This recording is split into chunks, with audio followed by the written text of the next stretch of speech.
अपनी पुराने से पुरानी इंजन को बिल्कुल स्मूथ बनाए, बिल्कुल खामोश बनाए।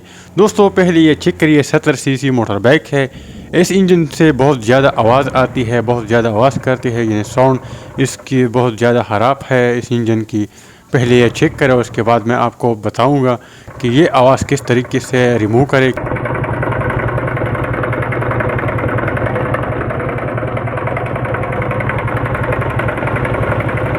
दोस्तों आपने सुना है इस इंजन की साउंड बहुत ज़्यादा आवाज़ ख़राब करती है, पुरानी ट्रैक्टर की तरह आवाज़ करती है। ये आवाज़ किस तरीके से ख़त्म करे? 250 रुपये में ये आवाज़ बिल्कुल स्मूथ बनाए 10 मिनट में।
बनाने के बाद साउंड।